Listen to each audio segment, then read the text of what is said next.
Hey, welcome again, everyone. So we are here for the second day of LiveMEEG. Let me say a few words before we start, both collaborative tools and data collection today. So we're here with collaborative tools and here with data collection. So we really enjoyed yesterday's sessions. Thank again to all the speakers, the chair, and the participant in the chat. We had 695 unique attendees over the whole day. We had an overall great feedback. Thank you again for the kind messages. We are very happy to see many of you interacting and helping each other in the Gazetown platform. We have now 57 posters on stands. Make sure you go check them out tonight. In addition, as a special event tonight, we will have a live DJ the ear, in the bar, so feel free to hop on the dance floor and use the Z button. I'll let you try that one. Thank you again to our academic partners, ILCB, LPL, Imaging Center at ICM, and INS. So, I'm going to now let Manuel take over the collaborative tool session with you guys, and I'm going to stay with you, guys and girls, for the data collection session. So let me settle down in my new office where I can plug my computer without dropping my cup of coffee. Here, okay.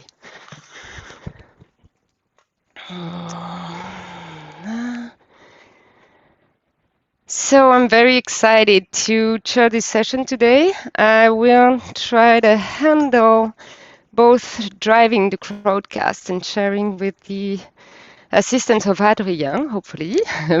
Max and Antonio did a great job yesterday at sharing, so I'm going to try not to screw everything up today. No pressure. So we are now 120 people in the room. Well, let's get it started. Can I share my screen? I want to give you the outline of the session today. So I'm going to show it to you. Hi, John. Good morning from Houston, Texas. So, so the data collection session is 4 talks. Let me just try to scroll down the screen to show them to you at the same time. So they are going to be 4 talks. Here we go. Oops. We're on track 2. So John Mosher will present us the best practices in clinical MEG. Then Katia Lehongre will continue with the collection of continuous and long-term multiscale intracerebral EEG recordings. Giovanni Mento will present the concerns and joys of doing EEG and ERP research with babies. And finally, Emily Kappenman will tell us everything about ERP core and open resource for human event-related potential research. So it's a true pleasure for me to introduce John Mosher here. For those who don't know, John, his background is in electrical engineering. He's a pioneer in MEG research. He was my boss at the Cleveland Clinic as the scientific director of the MEG facility. And he's now professor in the Department of Neurology at the McGovern Medical School. And I'm very, very happy to have you here today, John. So the mic is yours, and you can share your screen now. I'm going to let you talk. Thank you, Anne. So Can anybody really be your boss? I'd say we worked together at Cleveland Clinic many years ago. So good morning from Houston, Texas. It's still not sunrise here yet, but welcome to all of you from Paris that are at now a nice afternoon. So this is best practices in clinical MEG. This represents a collaborative work between Cleveland Clinic and University of Texas Center where I'm at now, working with Dr. Burgess and Dr. Funke. And I'd like to particularly note the work we've done with Anne-Sophie Dubry. We'll be featuring several innovations that she and I came up with while we were working at Cleveland Clinic on making this a good practice or best practice for MEG collection. So there's several procedures we'll go over here, each one just over briefly. The machine preparation, how you get the instrument ready, how you get the patient ready, and then how you locate the landmarks on the patient, how you position the patient, and then monitor the recording and do the post-processing. So we'll try to stay fairly secular. This is meant to be a talk about with any MEG vendor, but it tends to be somewhat neuromag specific as well. And click, there we go. So we keep it simple for the patient. We say, welcome to the MEG. Most patients have no idea what an MEG is all about. They hear the word magnetic and they think it's an MRI. We tell them this is the most boring, peaceful exam that you'll ever have. We're going to give you a pillow and blankets, dim the lights, and ask you to take a nap for about an hour. This is a professional model we hired several years ago, trying to look relaxed in what he thinks is otherwise a bizarre machine. And we explain to the patient, why are you getting an MEG today? Now, we don't go into the detailed discussions that this community will get into about what's better, high-density EEG, high-density MEG. Our patients have all had typically about 30, 40 minutes preparation before the MEG, getting a 1010 or 1020 array affixed.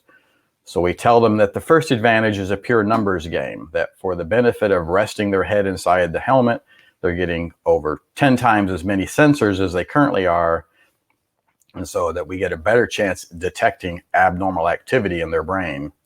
And then for all the complexity of the MEG suite and the shielded room, we tell them that given all that the physics of MEG make it easier to actually figure out where this activity is coming from, so that the bottom line is that today we hope to get better detection and better localization of abnormal brain activity. So there's quite the lag when I click my own keyboard. Okay, no.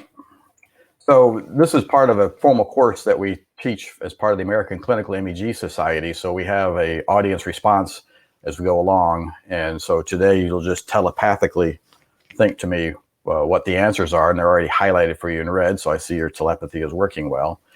What are no-nos for an MEG exam? We try to get the word out to particularly the schedulers as to who can and cannot get an MEG. And basically, we take about everybody except if you have a Medtronic Strata magnetically programmable shunt, something that's relatively new. It uses a magnetic coupler to program it. Or if you have a cochlear implant. Cochlear implants have a genuine permanent magnet in them. Everything else generally works just fine that we can handle one way or another in post-processing. This is kind of frustrating on the keystrokes. Okay, there we go. So contraindicated patients then are the cochlear implants because there is a real magnet. Sometimes they get it removed surgically to go get an MRI, but otherwise just cannot even really bring the cochlear implant into the shielded room. There are some forms of the magnetically programmable shunt. Ironically, we just ran a Codman Meadows about 4 weeks ago, and while the machine was upset, it didn't unlock. And we were actually able to get reasonable data. So it's quite vendor specific on which of these new magnetically programmable shunts will or will not work. They are MRI compatible, but they have real magnets in them. So they give us grief in the MEG. Otherwise, we've run GPS ankle bracelets. This is, a prisoner that couldn't take it off, but had permission to come get their scan. We have drug pumps that are in the body. Those work okay as long as you run them down. Active VNS, we try to disable all VNS, but sometimes the patient insists the VNS is dead.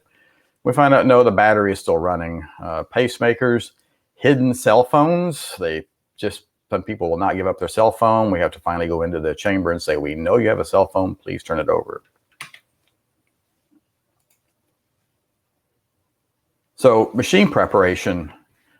The room should have a really good camera in it. This little lipstick camera that comes in a lot of the rooms that kind of gives you a peephole view. No, you need a good camera wall mounted on there that you can tilt, pan, zoom to see what the patient is doing. And you need a good microphone so that you can hear what they're saying and then talk to them. This tuning I've put in finger quotes now, it's getting less and less necessary with the newer instruments, but generally every day at the start of the day, you should check your instrument, particularly taking empty room normal recordings so that you have some idea, a baseline, particularly after the fact when you're trying to understand why something's wrong with your data. So this tuning varies by manufacturer, but at least collect empty room data and verify that everything seems normal before the patient and their family shows up. Now we put this relatively large TPZ, tilt pan zoom camera, up in the corner. This is what's used in the epilepsy monitoring units as well. The vendor was a little surprised we put something that large in the corner of the shielded room, but we're in a hospital. There's a lot of other noise. This thing really does not introduce much noise, but gives us tremendous flexibility in really understanding what the patient's doing, both their entire length of their body or zooming in on their face, and if they've got a caregiver in there with them. And then one of these wall-mounted microphones also helps very nicely to exactly hear what the patient is saying. We also bring in a wooden chair for the parent. Now, some sites vary. In Texas, our techs like to really work with the child and send the parents off to coffee. At Cleveland Clinic, we would invite one of the parents to come in and sit with the child. Either way, we ask the parent not to rock or continuously pat the child, to sit relatively quiet, but they serve a good role of constantly putting the child back into the helmet, and we eventually win the battle with the lights low and the child falls asleep and we get a good recording. This is after thousands of these kind of measurements, and generally we win.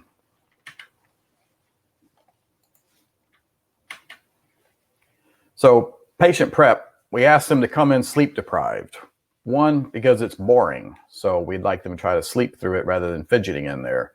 The other is, particularly for epilepsy, as you drop into at least stage 1 sleep and then come back up into stage 2, or come back up into a wakefulness, you tend to develop thalamic cortical oscillations that can enhance spike activity that we're looking for. We also try to get every patient to change into an MRI compatible gown. Sometimes it's difficult, and if we let them wear their street clothes, sometimes their clothes are contaminated with dust, but also they have pockets that they tend to hide their cell phone in. So we just try to insist. Not everybody agrees. We do also give all of them a 1010 or 1020 electrode array. At Cleveland Clinic, they were literally glued on with collodion. At UT, we tend to use more 1020 or 1010 cap with wet gel. And we degauss all the patients. And we'll show a picture of this in a moment. The degaussing also helps get rid of the myth that you have to get the MRI after the MEG, that if you get an MRI before the MEG, you're going to somehow glow. We just don't see that in practice. Most people, we can take them either way. We prefer they get the MRI after the MEG, but if whatever hospital schedules are, don't worry about it. And we're going to degauss them anyway. So here's degaussing. This is called shaking the field. This is a large device here that's used to degauss a cathode ray tube, CRT. What's a CRT? Yeah, those are getting quite antiquated now, so it's harder to find these devices, but they create a magnetic field running at the power line frequency, so 50 hertz in Europe, 60 hertz in America, and they shake the magnetic field around the patient, and you just move the degaussing coil away, and it just shakes off all these minor magnetic contaminants. Now, you should always get your medical director to agree that this is safe, but it's just generally everybody's MRI compatible these days, and this is not that strong a field, but we find it very useful. We do all axes of the patient. We do the stuffed animal of the children. We do the EEG box. We run everything through this. We quit trying to guess who needs it. We just do everybody. Now, we do try to guess, though, if they have a specific magnetic anomaly that we're worried about, like dental work, say in the jaw, a bridge, or if they have a VNS wire running up their neck. So we use this tape degausser. And again, what's tape? That's getting harder to find too, but these are very powerful little magnets. They're like mouse or palm-sized ones.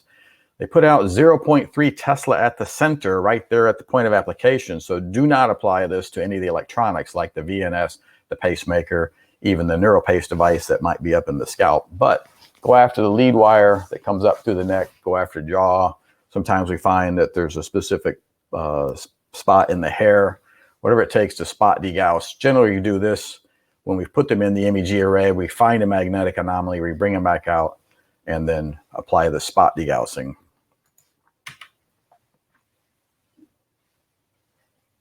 So what should you never degauss? Well, don't try to degauss the cardiac pacemaker itself. Do not apply it to the electronics. Don't apply it to the VNS or RNS devices, but do go after the VNS leads in the neck. You can try to degauss the magnetically programmable shunt, but it's too deep and generally it's not going to do anything. Don't try to degauss the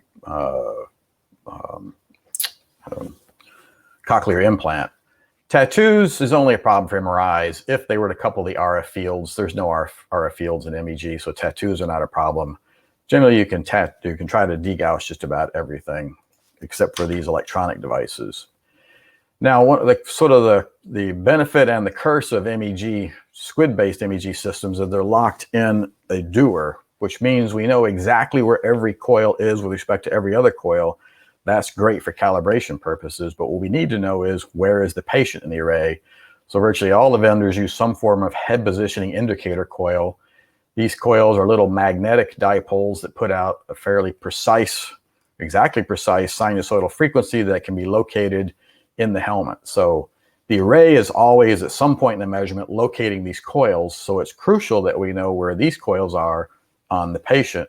And so that leads up into the crucial data component of getting patient landmarks. So we use the coils themselves and the basic Nasion preauriculars to establish a basic fiducial or a basic coordinate system. What is the X, Y, Z of your patient? But we use lots of points all around the head to try to fit the cap to their MRI after the fact. Now, most sites use some variation of a Polhemus fast track, so I'll actually discuss this one for a few moments, because when it comes to thick hair or just general all purposes, it's hard to beat the Polhemus system, so let's spend a moment looking at it. It's ironically a magnetic field transmitter itself. It puts out a precise magnetic field, and the stylus moves in this field. So it's important that you have magnetic sterility around the isotrack system. So this is work that did with Anne-Sophie several years ago. We're trying to understand where are the errors in our room. And we found that ultimately it was the technician wearing necklaces or watches, anything that caused kind of loops in the air. And we found that you needed a well-positioned chair in there in order to get good measurements. So recording the Polhemus data, like I say, we use the Neuromag is always provided with this nice finished deck chair, which has no magnetic components on it. We put it in the middle of a room, well away from any metal in the walls, heavy metal chairs. The transmitter here sits on the back of the instrument so that you stay away from that and cleanly route all your cables and don't lean over the device.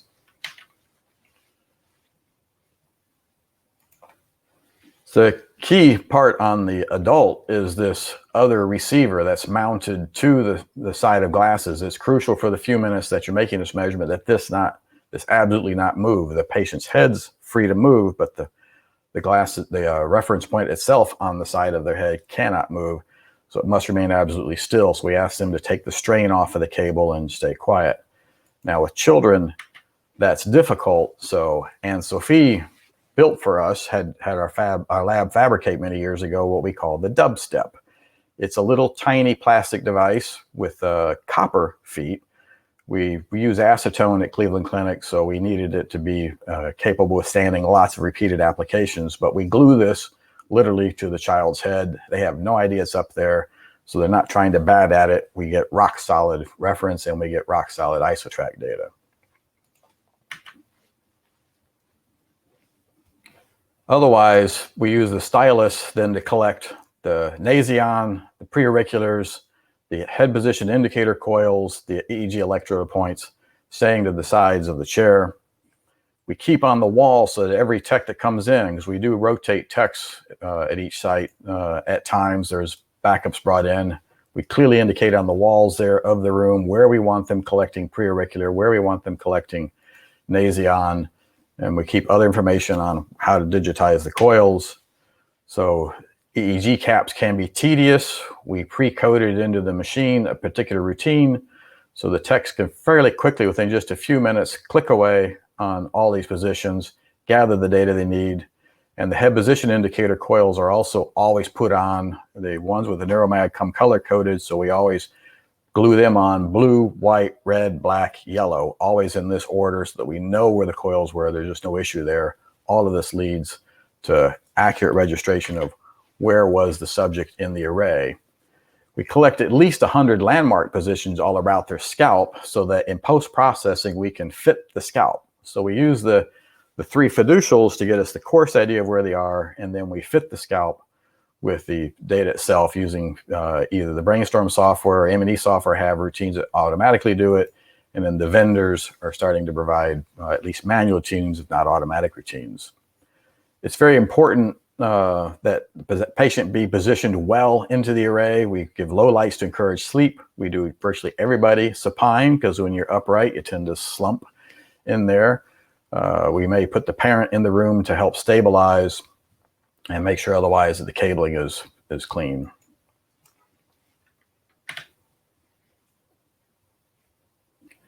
For head comfort, generally you can find these. We've had some people say it's not easy to find these, but we've had no problem finding MRI compatible gel packs that help cushion the back of the head. We're trying to make them comfortable for an hour with EEG electrodes on, so it's nice to have something to rest their head on. Larger heads, larger adult heads, may not have this option. We'll use a cloth or nothing at all, but for a lot of the kids particularly, this is quite nice. And how do we make the patient comfortable? Well, give them warm blankets. We give them neck support. We put them a family member in there. We don't read them the latest music algorithm paper. That would be just comforting to me, I guess. And no, we're not asking them to give a foot massage either. That's not what the purpose of this room is. But otherwise, we make them comfortable.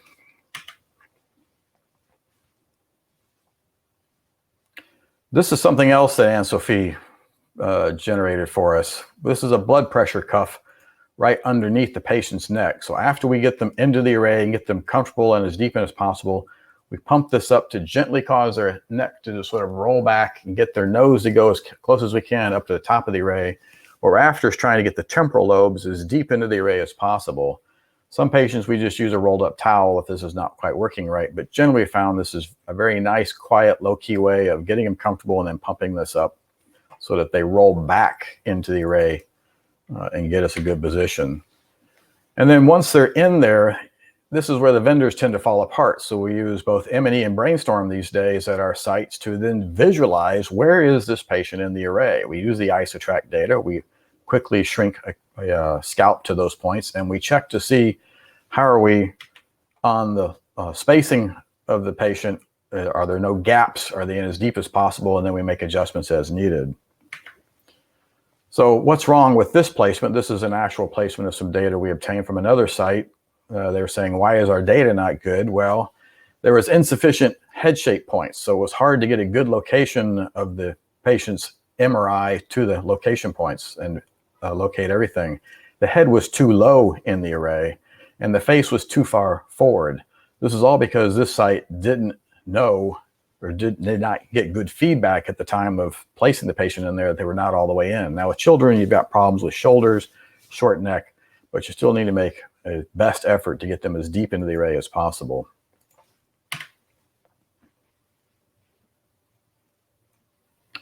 During the recording, it's important that the technician monitor. We're looking for real-time head position, keep checking through the camera or through whatever HPI measurements you've got. Where is the patient in the array? They must remain in there. Sometimes the kids are trying to cheat out. We like to record cardiac because the heart vector is quite pronounced in many patients, both adults and children. So we like to be able to process that out or at least observe it. We should be looking at the overview of all the channels to see if there's a particular hotspot in the array that may indicate that this patient still has some form of magnetic anomaly on them.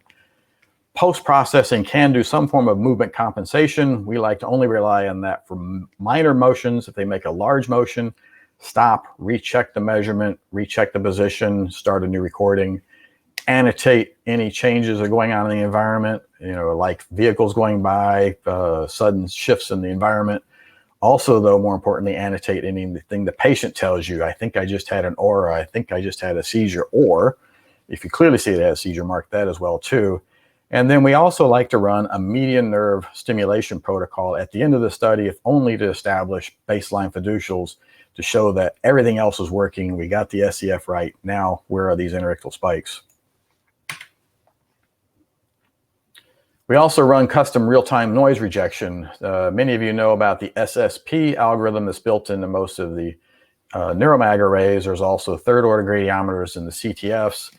The SSP is actually programmable on the fly, so we have a routine at our sites where we gather about 2 minutes of patient data. So this is 30 seconds of a patient with their VNS system in their chest, rising and falling and rising and falling due to respiration.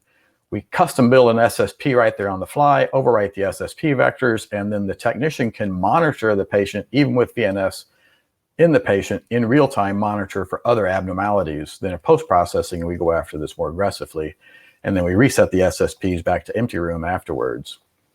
For post-processing, again, not always given the greatest advice from the vendors on how to name things, how to stay consistent. There's sessions later this week on the BIDS format. How do you arrange your data? It's up to you to come up with a naming convention. At Cleveland Clinic, particularly Anne-Sophie and I worked quite hard on a MATLAB script that did all of this for us. Once the program was done, then we generated a script that's consistently named all of the files, consistently gave them string tokens that we could search for letter, and then consistently ran the filtering programs in exactly the same way every time, so that we had this fully automated, just click a button by the tech, and about an hour or two later, we have all the data processed. So what are the three most important factors in determining a good MEG recording? It's the location. If we don't know where the patient is and they're not deep in the array, everything else can be worked out generally in post-processing, but if we don't have the location right, it's going to be difficult. So in summary, consistency in the preparation leads to consistency in the kind of data you generate. Therefore, when you're looking at the data, either in real time or immediately after post-processing, if there's anomalies in the data, it's coming from something probably in the patient and not the variation of the procedure. If you're always varying the procedure, you can't check this as well. The isotrack data turn out to be quite crucial that you get it right. So check, recheck it in real time while the technician and patient are there to ensure registration accuracy. Get them as deep as you can into the array, monitor the patient and the machine for performance in it, and then in post-processing, at least initially, consistently process the data so that you can then determine your next course of action in the processing. And so I'd like to thank particularly Dr. Funke and Dr. Burgess, my clinical directors over the last several years, the two sites I've worked, and particularly Anne-Sophie Dubry, our chair here, working with me as the MEG engineer many years ago. Then she left Cleveland Clinic to go back to France and get her PhD. It's great to see her again here today. And I do have a job opportunity here. We're opening up soon. We'll be positioned for 2 postdocs. If you're strong in signal processing and interested in MEG, contact me at my Gmail address. So thank you. Well, thank you very much, John. Yeah, the sound of clapping. Yeah, we missed that sound of a big room Yeah, all I clapping. see here is that there's a lot of people registered, but I have no idea who's listening. Well, we do have 156 people online right now in the room. Yeah. Well, thank you very much for reminding me all of these good times. I am going to look at the questions. So I've seen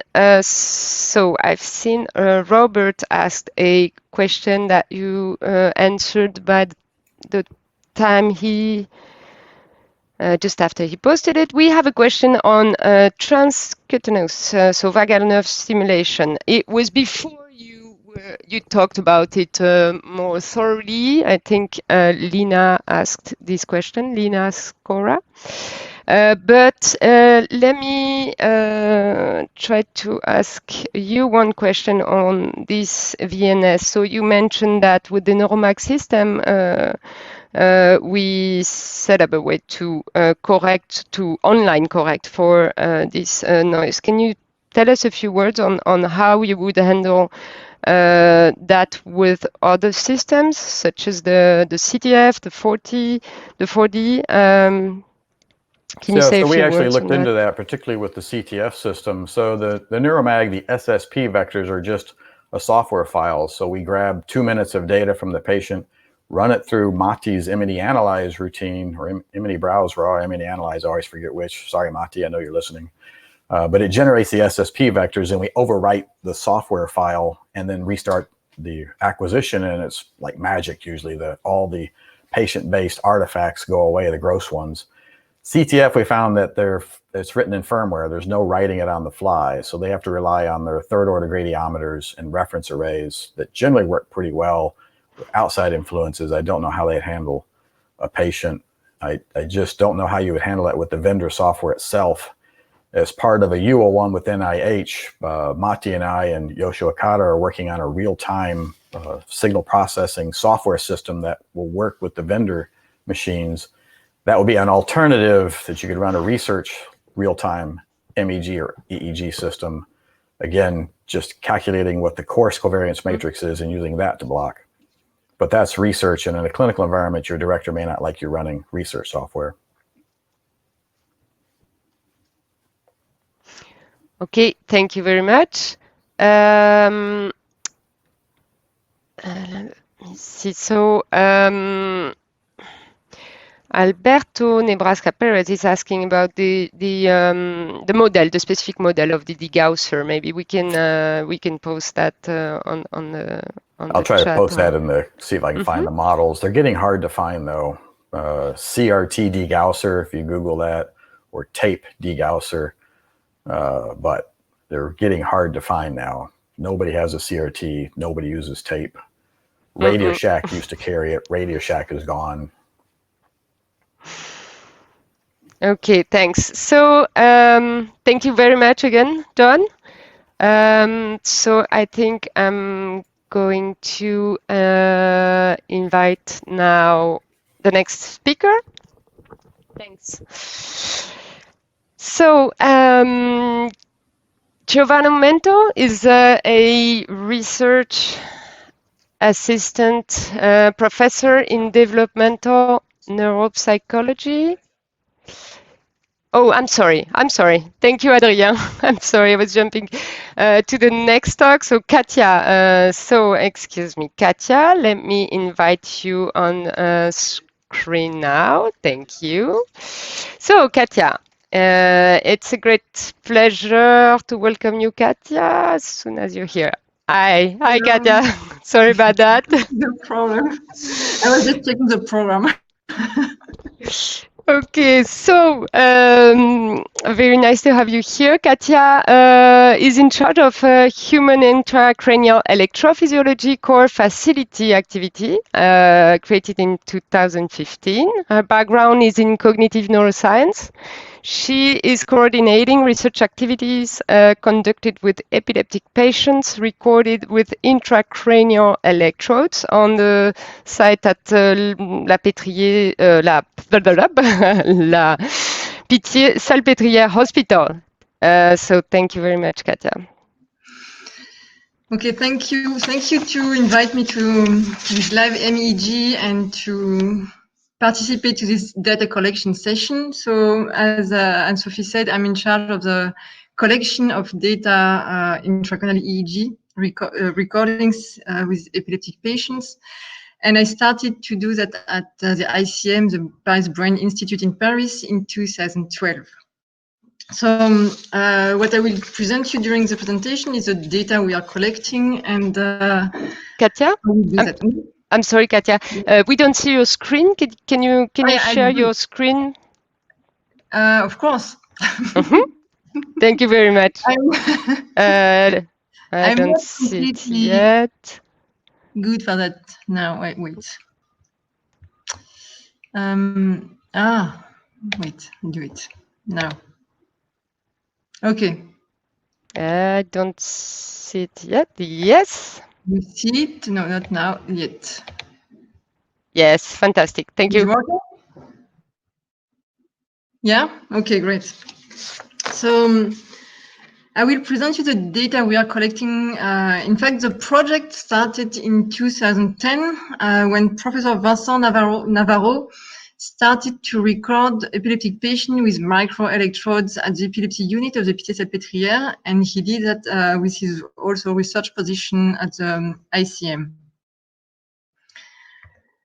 As those electrodes, as those data are collected in the context of epilepsy, I first wanted to, sorry, I will get it better. I first wanted to do a few slides, to start with a few slides about epilepsy, to explain you what is epilepsy and why we do those intracranial recordings.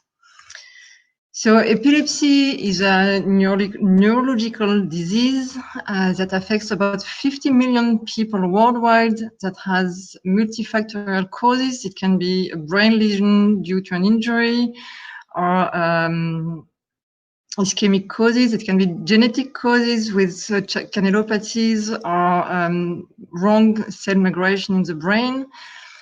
So there are very different causes, factors with also different semiology behind.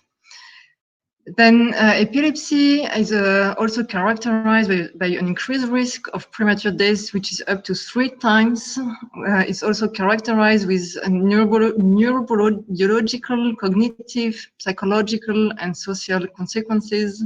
And of course, epilepsy is characterized by the predisposition to generate epileptic seizure. So what is an epileptic seizure? An epileptic seizure is defined by a transient occurrence of signs and or symptoms that are due to abnormal, excessive, or synchronous neuronal activity in the brain. And this activity is typically what we can record with EEG. To treat epilepsy, we can do it for 2/3 of the patient with drugs, and which is working quite well. But for 1/3 of the patient, drugs are not working, which means drugs are not able to abolish the seizures in those patients. So those patients that are called drug resistant, one possibility to cure them is to resect, to extract the seizure onset zone, which is the brain area where the seizures come from. And to do this resection of the seizure onset zone, you first need to localize the seizure onset zone. To do so, mainly first, non-invasive techniques are used like EEG, but it can be also MEG, neuroimages like MRI, CT scan, PET, and so on. And when those non-invasive techniques are not enough to precisely localize the seizure onset zone that has to be removed, we can use intracranial EEG that are very useful to precisely localize the seizure onset zone, because you can directly record within the brain around the area where you suspect the seizure onset zone to be. And this is precisely the data we are collecting here. So those intracranial electrophysiological data are firstly, of course, collected for the clinical reasons, and there is a clinical data collection. But in parallel of this clinical data collection, we also started a research data collection, which I will describe in more details. So first, what do we collect exactly? So we collect, as I said, the intracranial electrophysiological data, which are recorded with 2 types of electrode: the clinical macroelectrodes that you can see here, that are made of several contacts. And for research since 2010, we also record microelectrodes. And you have to know that the recording of those microelectrodes doesn't change anything to the planification of the macroelectrodes, which means that when a patient will be implanted, first all the macroelectrodes are planned, and then because of how the microelectrodes are done, because the microelectrodes are inserted within the macroelectrode and they expand at the tip of the macroelectrode, we need to have enough cortex beyond the macroelectrode for the microelectrodes to expand. So the microelectrodes are inserted and planned only where there is enough cortex for the microelectrodes to expand. And they have no incidence of the planification of the microelectrode. So to describe you a little bit more what those electrodes can record, so the clinical microelectrodes, they have a diameter of above 1 millimeter, and each contact will record a volume of about 1 cubic centimeter, which contains thousands of neurons.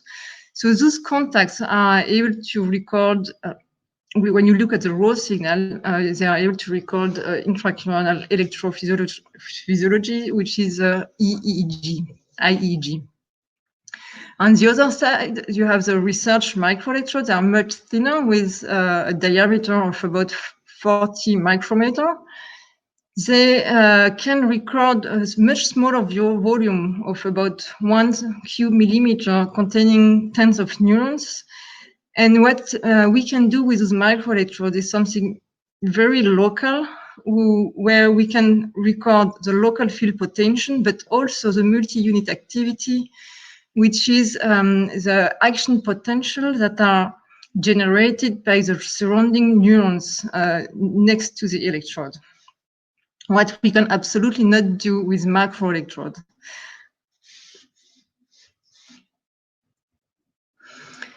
So when we record a patient, what do we have? We have the clinical microelectrode. For each patient, we have between 4 and 13 electrodes. Each electrodes can have between 4 and 12 contacts, and they are recorded for the research purposes at a sampling rate of 4 kilohertz.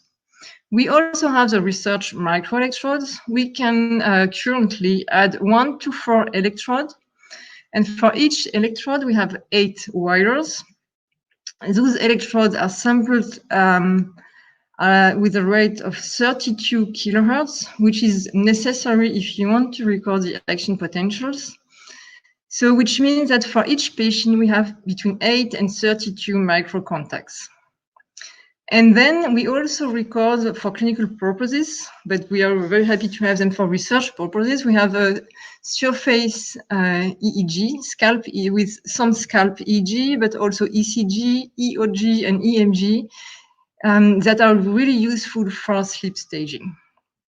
And all those electrodes are currently recorded on a unique amplifier, which is a Neuralink Atlas amplifier. So with all those different sampling rates, we record simultaneously all those electrodes. We record them continuously and during 2 to 3 weeks, because the patient stays at the hospital for clinical reason from 2 to 3 weeks, as we are waiting for the patient to make enough seizure to precisely localize the seizure onset zone. So this continuous recording of all those electrodes makes that for each patient we have around 2 terabytes of data. And so we are not collecting only the electrophysiological recordings, but for each patient, we are also recording neuroimages and demographic and clinical information. Those data are necessary, so the neuroimaging is very important to localize precisely where we record the brain activity. And clinical information, we have, it's also very important to know what kind of data we record. So regarding the neuroimages, we collect the MRI before the implantation. We also collect some resting state and DTI, and we collect also after the implantation the CT scan and the MRI, and the CT scan is very important for the then localization of the electrodes. And as I said, some demographic and clinical information that are filled by the doctors. So how we collect the data? We really have the chance here at the ICM to be within the Pitié-Salpêtrière hospital, which means that on the same site, we have the epilepsy unit and the research building. And where we also have chance is we have a fiber, an optic fiber between the epilepsy unit and the ICM that makes it very easy for us to copy the data from the epilepsy unit to the research server. And of course, why do we collect those data, which maybe should have been the first question? We collect it, of course, to run research projects, and we have many research projects running, and three types mainly of research projects. The first one are on pathology, which means on epilepsy. We also have some projects on physiology by studying sleep, and many cognition projects with tasks that are run on the patient. So especially for the projects on epilepsy, it's very important to have the long-term recording and the multi-scale recording of the data, because we never know when the seizure will arrive. So if you study the seizure, you need the whole recording of the state of the patient, so that you can pick up then the data that you need. And of course, there are many research projects, but also many teams that are involved on those research. And this is why it was also very important to get a good storage and sharing of the data. So if we sum up first the data that we have collected since 2010, so in our database, we have now 84 patients. 56 of these patients are recorded with microelectrodes, and 45 patients are recorded continuously with macro and microelectrode continuously. We now have a total of 123 microelectrodes. So by 8, it makes 984 microwires. And we have now a total of 100 terabytes of data. So, and as I told you, we have more than 10 ongoing projects that are involving more than 10 research teams. And one of the goals with this data collection was really to reduce data duplication as much as possible, so that people can analyze data directly from the source and not copy each time the data.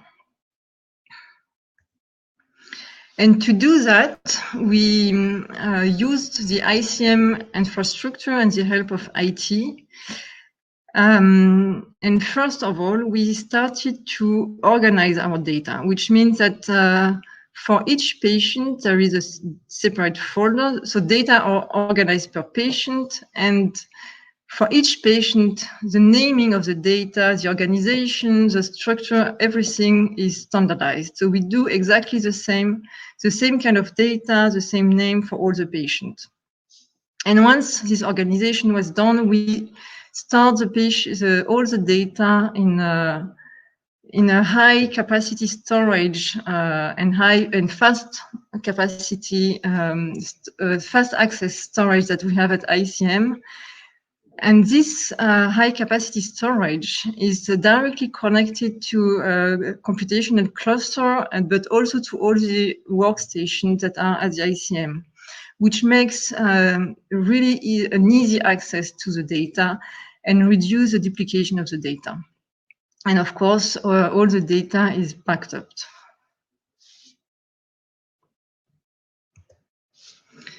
So now, how do we share the data, as many teams are involved? First of all, the sharing of the data is done through collaboration. And then practically how we share the data. So it's two different ways, depending if the team is within the ICM or outside the ICM. When people are within the ICM, it's quite easy, because just through the ICM network, they can access to the data that is stored. This access is selective and secured, which means that researchers they access only the data that belong to the project, and they need a password to access the data. And for people outside ICM, we use a service, which is a Globus sharing system service, which is a very nice sharing service like on a cloud, but very secured, where you can give a very fast access to data to people that are outside your institute.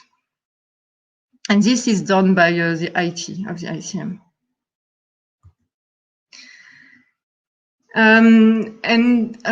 What we are also doing, because it's very nice to get access to a lot of data and to collect data, but if you don't know what are the data because it's patient, what kind of patient you are recording, you need a lot of metadata and information, general information about your data. That's why we are currently working. It's not done yet, but we are far from, we are close to finish it. We are working on two things. The first is to create a REDCap database where we can collect all the clinical information and the metadata about the recordings. REDCap is web interface of the database. It's also secured and quite easy to use. And on the other hand, we are also creating a wiki with all the general info describing the material we are using for the acquisition, the different setups we could have. And of course, collecting data is good, but as Anne-Sophie said yesterday, if you don't have good data quality, there is no reason and nonsense to collect the data. That's why we also worked on enhancing the data quality of our recordings, and especially for the microelectrodes, because they are very, very sensitive to noise. And we did our best to minimize the noise and enhance the signal to noise ratio. And therefore, we first worked directly on the patient's room with an electric isolation that mainly consisted of having a dedicated electric cabinet for the patient's room, which means that every plug is connected to this electric cabinet and is separated from the rest of the electric system from the hospital. And we also have copper on the floor to ground as much as possible on this copper floor. So all of this was meant to enhance the grounding of our system and to diminish the noise that we could record. And it worked quite well. And then second thing we did to also limit the noise was to go from 2 amplifiers, because we started with a clinical amplifier in parallel to a research amplifier with our 2 data collection. But this means that we have 2 grounds, and this also makes introduced noise in the recording. So we could go to only 1 unique amplifier for all electrodes, and the research amplifier is sending the data to the clinical software that enables both data collection. So to conclude, what means data collection? So I tried to sum up maybe the main point that I could think about and that we could experience in the last year. And for me, the most important point for data collection is to have an organized data structure, an easy and fast data access, an adapted data storage, do good data quality, complete data information, easy sharing, and easy metadata access. I might forget a few things, but I think it's the main things we have to do. Just a few limits, because collecting data, of course, the more you collect, the more data you have. So you get into an increased amount of data, which means increasing storage needs and also increasing data to analyze. To solve the increasing storage needs, I was thinking maybe sorting the data, which means deleting data that you don't need or that are bad. And another way would be also to compress data with the MEF format, which has been developed by the Mayo Clinic. And for the data analysis, one way is to enhance the computational needs, the human resources, and maybe more data sharing. Just a small slide about the MEF. So we didn't use it for the moment, but I'm thinking about it. And it enables you to encrypt the data to compress up to 90% of your storage, and it has an EEG Lab plugin. And well, that's it. So I wanted to thank you and to thank the organizer, and also to say that all of this data collection is not possible without the collaboration of all the SPARS, the epilepsy unit, the ICM IT, and the EpiMEEG team, which is a research team involved in this data collection. Okay, I'm done. Well, thank you very much. Thank you, Katja. Thank you very much for presenting that great work, and congratulations on setting up that great, terrific environment. I'm afraid we're running a little late here, so we'll take questions during the round table at the end of the session, and we're going to introduce now Giovanni. Thank you again, Katja. So let me bring Giovanni Mento on stage, and let me tell you a few words about Giovanni. Giovanni is a research assistant professor in developmental research. He's in so he's working in San Diego State University. His background, I'm sorry. Let me do that again. I'm trying to do two things at a time. And here's Giovanni. I'm sorry. Hi, Giovanni. So you're a research assistant professor in developmental neuropsychology and neurophysiology at the Department of General Psychology of the University of Padua. Your background is in psychology and psychobiology. Your interests focus mainly on developmental neuroscience, and you're presenting us your research on babies today. Thank you. So can you hear me? Yes, we can hear you very well. Okay, good afternoon, everybody. And first of all, let me thank the organizers of this beautiful conference for inviting me and giving me the opportunity to share some of our lab experience in the use of ERPs with developmental population. So what I'd like to do today is to introduce a little bit some of the main methodological concerns and challenges that one can encounter when working with these spatial populations. Since the troubles usually are age-related, I will try to tell you first about the newborns, then infants, and finally older children. But before getting into the details of my talk, I'd like to introduce very shortly a little bit of history, because it's interesting that maybe some of you don't know that, but the first evoked potential studies with children date back in the 30s, so it's a very long story.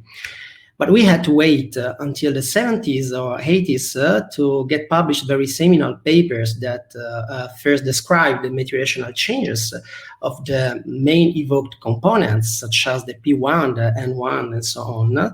It was only later in the 90s that worldwide many labs and scientists started using the ERPs as a good tool to address specific developmental cognitive questions, such as how perception, attention, memory, face processing, or language develop across age. So I apologize because I have no time to get a little bit more into details, and also if I forgot to cite some relevant labs. But if you want, there are many reviews in literature and also a very, very good seminal book by Michel Dehaene. So now we are in the middle of an explosion of interest that started something like 20 years ago, as you can see from this picture. And this is for sure due to the introduction of several technical improvements that made possible to overcome some possible problems with these young babies, such as the procedures to prepare the skin, such as abrasion or the use of the gel. Now it's possible in a few minutes to get ready and obtain a very good quality signal in a few minutes.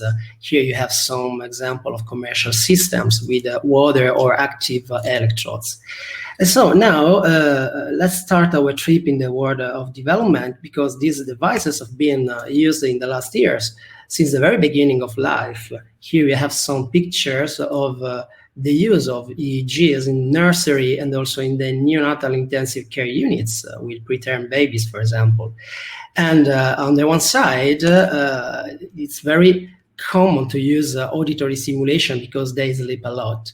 But this introduces one of the main problems and challenges that can be encountered in this case. That is the need to check for the sleep state, because it is well known that since birth, even before, newborns go through different sleep patterns that can be recognized as active or quiet sleep, and are featured by completely different behavioral and neurophysiological characteristics. Here you can see that the eye-related activity is very large in active sleep, but is flat in quiet sleep, and also the muscular activity. And of course, the EEG pattern is different. And this is not a trivial issue, because if you look at birth, the percentage spent in active and quiet sleep is almost 50-50. So it's very possible that one starts collecting data in one sleep state, then the newborn goes through another one, and this raises the question whether earpiece can be affected. And actually, it seems the case because it has been already shown some years ago that while there are no big differences between awake and active sleep states, in this case is an auditory audible task, in the quiet sleep we can see a very dramatic reduction of the voltage. So, and this was also confirmed some years later by our group. We found that the sensory processing of, in the case of the standard stimulus of the audible task, is not affected by sleep state, but the variant one that implies a deeper cognitive processing is strongly impacted. A possible explanation is that in this case, sleep can act as a possible getting mechanism that can prevent the full sensory processing. So I like to give you my first take-home message, that is just to check the sleep state before going through this kind of studies. And now it's possible to do this just by using behavioral observation, or there are semi-automatized algorithms that can classify very well the sleep state. So now let's move to a little bit older age. When kids are older than few months, they can easily reach our universities with their parents. And in this case, a really important suggestion is to start on the right foot. That means to set up a welcoming environment and to prepare for them toys and other stuff that can let them to acclimatize with the experimental setting, and also allow parents to listen to the experimenters and fulfill questionnaires and so on. So it's similar trivial consideration, but if parents feel at ease, so to do children. So my second take-home message is gain parental trust first, and then this should turn into a good collaboration with children. Of course, this is always true also for behavioral studies, but in the case of EEG, it's a little bit more important because there is a technical apparatus that can make the difference. Well, now when we are in the lab, here you have some pictures of our lab in Padova. The most relevant issue from my point of view is to set up the possibility to have a video EEG synchronization by using specific devices. Here, for example, I hope it works, is a short video of an overview between eye-related spikes and blinks. Of course, this is the easiest case, so we can compare the EEG and the behavior, but let's figure out how this can be important when working with very young infants, because we offline must be sure to reject the disregarded trials and to keep only the ones when they are effectively looking at the screen. So this can be done offline, but we need to set up first our lab. Okay, so my third take-home message is always to look at the behavior, because sometimes with very young babies can be even more important than the EEG by itself. Okay, so I'd like also to give you some smart tips to keep infants and children focused on the task to improve the data collection quality. And my first tip from our experience is to make the task engaging. That means just, for example, to use attractive stimuli, such as the use of human voices or faces that can be really attractive for them. Here you have another short video of Matilde. She's 6 months, and you're going to see that she's at the beginning moving and looking around, but she starts to be immediately captured by the task as soon as she's presented with a peekaboo play simulation.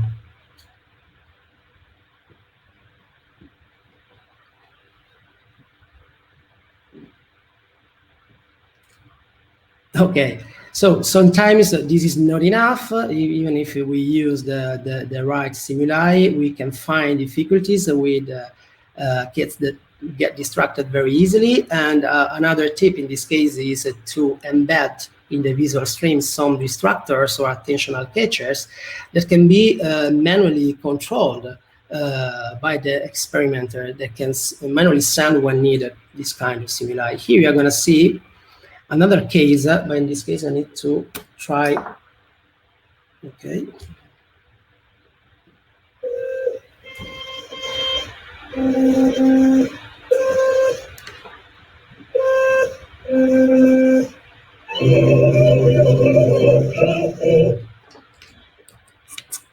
Okay, I hope you were able to listen to the song. It was just an example of how it's possible to get back the attention of the kid. Of course, it seems a little bit scaring, I know, but it can work very well. And okay, so another tip is to make the task easy, and it implies to adjust the task for developmental differences.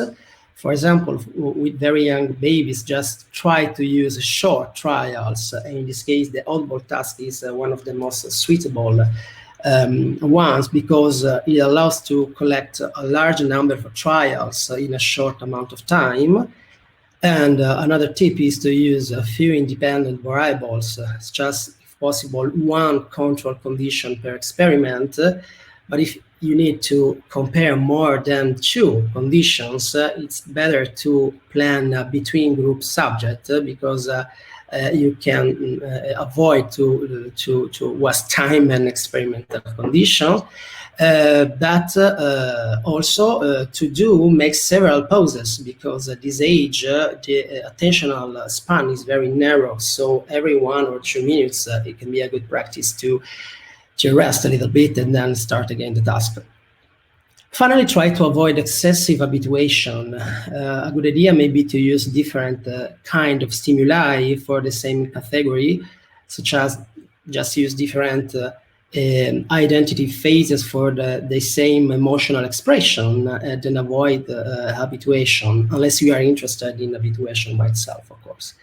So now the goal of all these tips is to save as more trials as possible. And now the question is, okay, I got it, but how many trials is enough with kids and children? And now the good news is that we really don't need to have hundreds of trials, because as you can see here, this grand average group comparison of phase-evoked ERPs, while we need 80 trials to get a good N170 component and P2 component with adults, with as low as 30 trials on average, of course, we have a good representation that is really reminiscent of the adult morphology. These are the 2 precursors of the same potentials.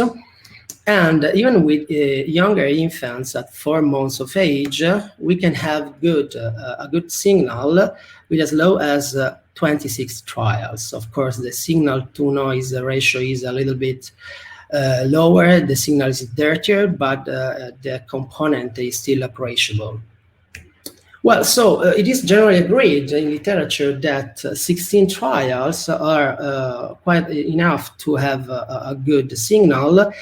And also, it's better to have at least more than 20 good subjects. But at the end, as I always say to my collaborators, is that since the drop rate is about 30–40% of the subjects, so sometimes it's best just to hope to find a still baby that can address all the problems. Okay, my final tip with a little bit older children, when they are between 2 and 5 years old, it's better to use funny tasks, because this is a strange age in which it's very difficult to obtain the collaborations of children because they make it difficult to understand instructions and also to press buttons and so on. But at the same time, they get bored very easily. So a possible solution may be to use implicit tasks, such as in this case, I hope you can see it. In this case, we are testing Matilde. She's 3-year-old, is the same girl than before, and when she's older.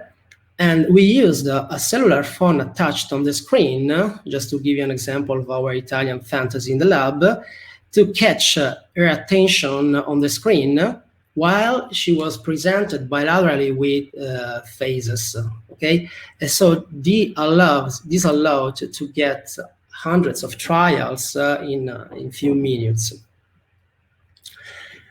Also, it's important to play with the natural curiosity and motivation of children. In this case, for example, we are running a particular experiment that is called the rubber hand illusion. So I thank Letizia Della Longa, who is one of our best PhD students, who gave me this video. Letizia is here stimulating Niccolò, he's 8 years, at his arms with an affective touch. But what is interesting to say is that while he is stimulating on his real arm on the left, on the right side, he is stimulated on a fake arm, as you can see here.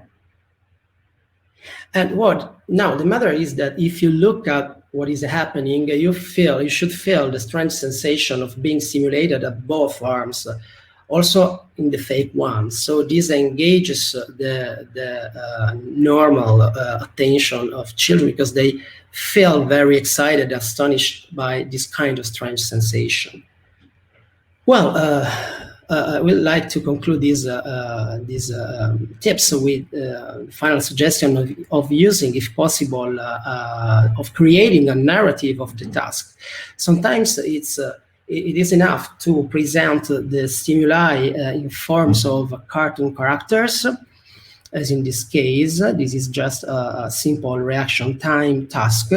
But if you, we discovered that if you present the stimuli with this graphical rendering, children are really attracted and they are more collaborative. Of course, this depends on your task parameters, on your research question. So not always it's possible to do that, I know. But my take-home message here is just to prevent any possible problem by adapting the experiment to the needs, that is the age, in this case, of the kids. When this is not possible, there are also good postdoc solutions that can be used to address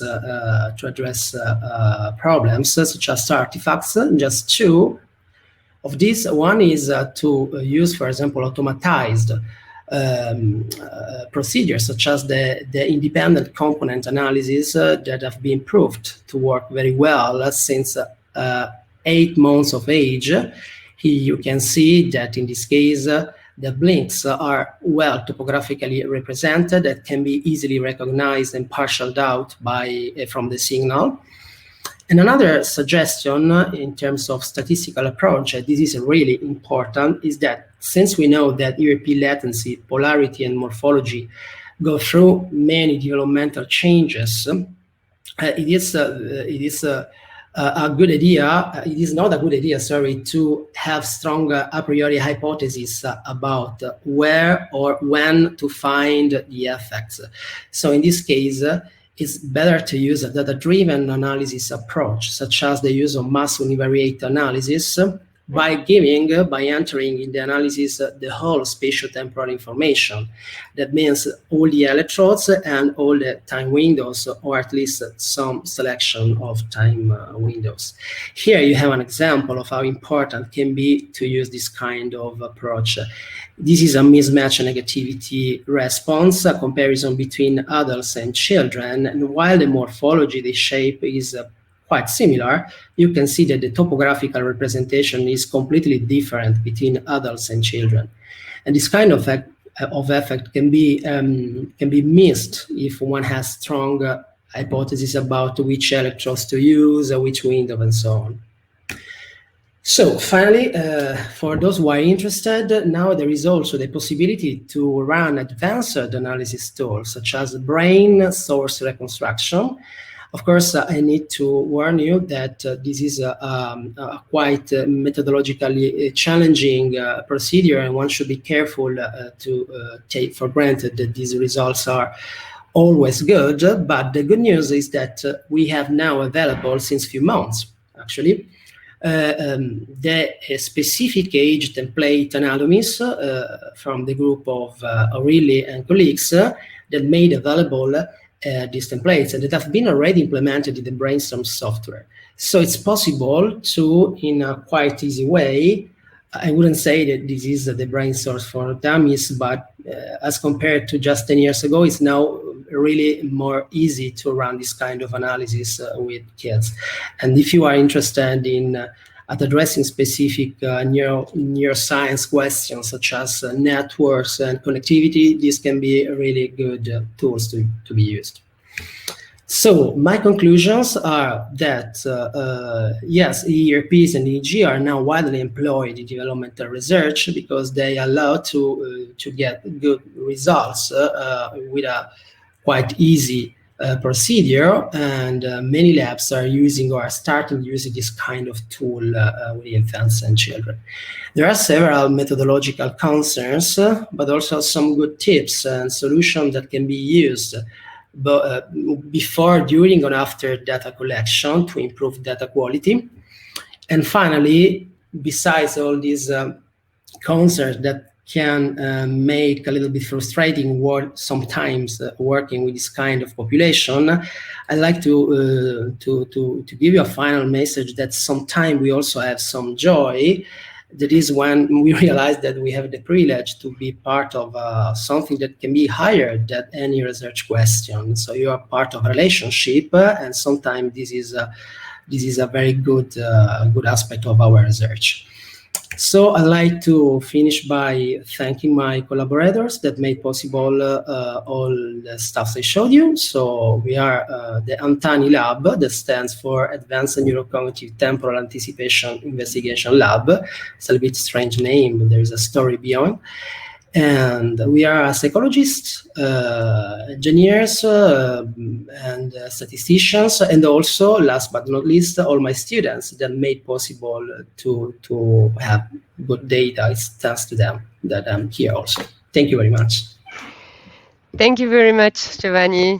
Thank you for the wonderful, very clear presentation. So do we have time for, I'll go for one question. And then we'll go to the next speaker. Let me ask you the question. So I'm not inviting Natalia on stage because we're running a little late, and I'm going to ask the question. Natalia Gorina Carreta is asking. You said that the difference between active and quiet sleep in newborns can be checked with behavior. Yeah. Could you specify that for us a little bit? Of course, it's better to use automatized algorithms by looking at the EEG traces. But if this is not always feasible for technical questions, one can use behavioral aspects, that is very simply, just looking at the eye behavior, because the active sleep is a precursor of REM sleep. So if you have at home neonates, you just can look at, can try at looking at the eye behavior. And there are also other aspects such as general movement of the arms.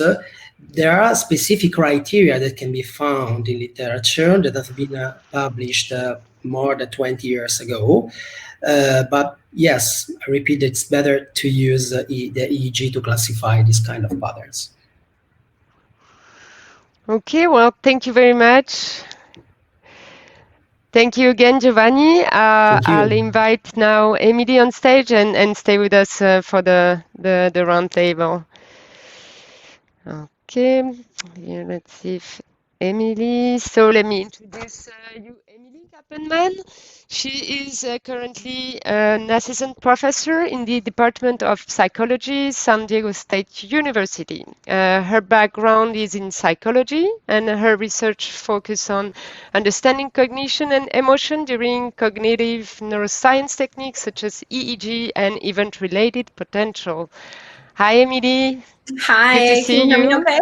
Good to see you. Yes, Great. I hear you very well. Thank you for being here with us. Yes, nice to see you And all. What's the best way to share my slides?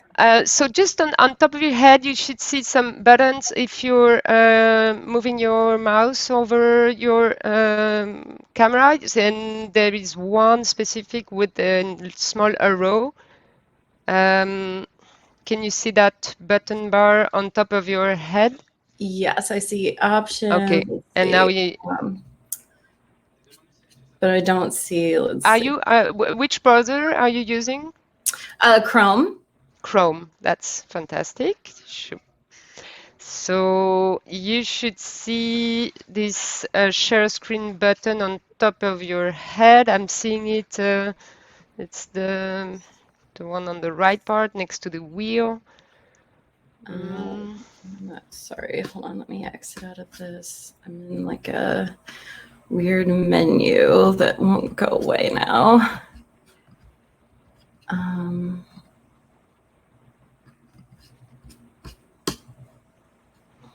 me see if I...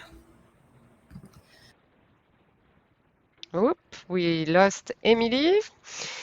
So let's see if we can fix that real quick. And Emily's back with us.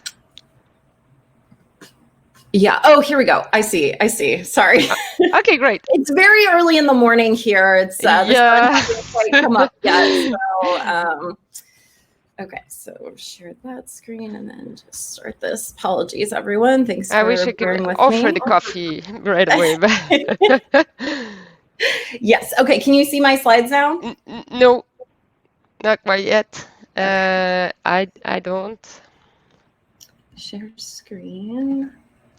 You should be able to share either the screen or a specific window. Once you have pressed the button share screen, it should prompt you for either picking up the whole screen or a specific window. Yes. Okay. So I'm going to do that screen. Okay. Said share screen. Let's see. Share. If anything, we can take a small break here, and you send us your slides so I can. Would you please send your slides Yes. to us by email so I can just launch the presentation from here? Okay. Sorry about. Well, let me see. Let me just try. Let me try one more thing real quick. Mm-hmm.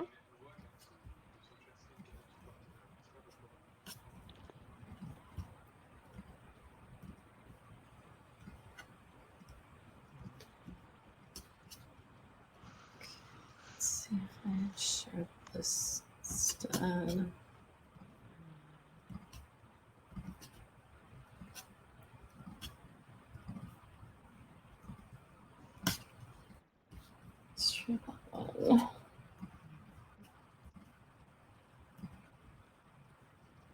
that work? No, I don't know why it's not. Okay. Did you send me your slides so I can? Yeah, let me just send them now.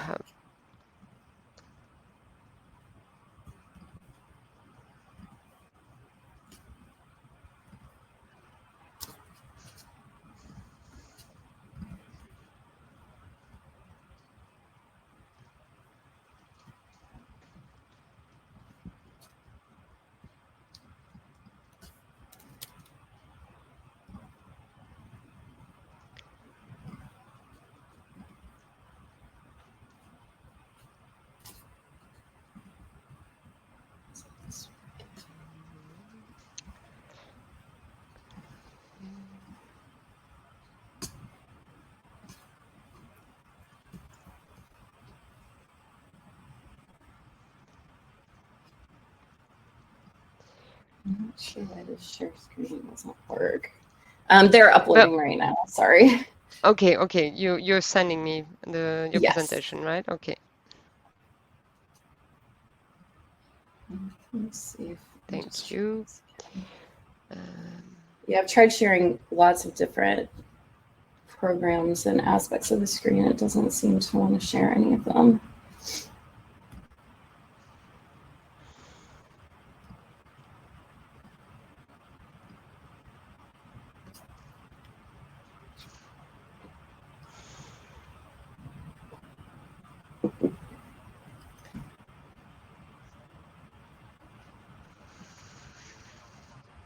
Shall we take a break here? Do you want so yeah, let's take a couple of minutes break. We're gonna call you on the phone and we'll be right back with the audience in about 2-3 minutes. Thanks.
Yeah, I can't. Can anybody hear me? I can't hear anything. Oh, okay. Great. Okay, could you start the slides up for me?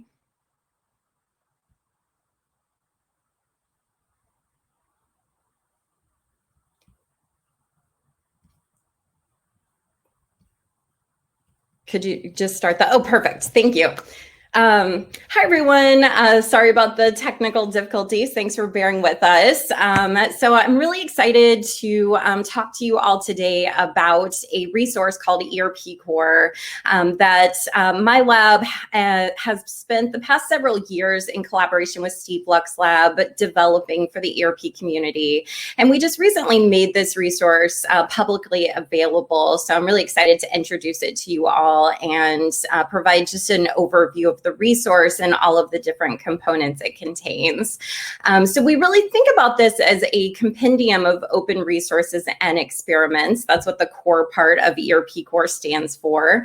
And it consists of a number of different components that may be of interest to you as an EEG or ERP researcher. And I'll spend a lot of time talking about the aspects of the resource that are really relevant for data collection, because of course that's the goal of this session. But I'll also just briefly overview some of the other aspects of the resource that go really beyond data collection. So one main component that we'll be talking about today of the resource are these 6 really optimized ERP paradigms that we developed that collectively elicit 7 different ERP components. And these tasks were developed in a way where they can provide a really robust version of these ERP components in a very brief recording. And I'll tell you about how we accomplished that using some principles of experimental design. We've provided the experiment control scripts for each of these paradigms so that you can actually run these in your own laboratories. And we spent a lot of time developing these experiment control scripts to make them highly adaptable to any laboratory setup that you might have. So one of the issues with sharing tasks with people from one lab to another is that often our laboratories are set up in different ways. And so the physical stimuli will scale differently on your setup than on the setup that the person originally used the experiment control scripts. And we've taken care of that in this case. And I'll show you exactly how we have these set up to make them highly adaptable for any environment that you might want to use them in. In addition to the paradigms that we developed in the experiment control scripts, we provide a fairly comprehensive data set that contains EEG we collected from 40 neurotypical young adults in each of these paradigms. So this is a pretty comprehensive data set with 7 ERP components that you could use to test different analytic strategies. So there's lots of things that you could do with this data set. And we provide our own broad set of results that we analyzed from this data set, as well as a number of data quality measures that we provide that we think are of particular use in comparing data quality across different studies and different laboratories. We provide, in addition to these resources, we provide our analysis pipelines and scripts to reproduce all of our analyses in EEG Lab and ERP Lab MATLAB toolboxes. And so that's part of the online resource as well. So you can use this to reanalyze our data. You could apply these analysis pipelines and scripts to your own data set. And we really have these set up in a way where they're understandable to novice programmers. So even if you haven't used these toolboxes before, or if you're just starting out learning how to analyze ERP data, these scripts should be annotated in a way where they're understandable. And all of the resources that I'm talking about are available at the DOI listed at the bottom of the screen here. Okay, next slide, please. I will be talking about some of the practical aspects of the resource, but we have a paper that describes in much more detail the different analyses that we did on this data set, as well as more details about the tasks that I'll be telling you about. And there is a paper under review right now that we think will be accepted any day now. But in the meantime, we do have a preprint that I encourage you to check out if this is at all of interest to you. Next slide, please. And all of the ERP core resource files that I'll be telling you about, including the data files and analysis scripts, are publicly available now on the OSF. And you can navigate to that using the DOI at the bottom of the page. We also have links to all of these parts of the resource available on our erpinfo.org website. So if you're looking for this, you can navigate to erpinfo.org and should be able to find the relevant resource links. Okay, next slide, please.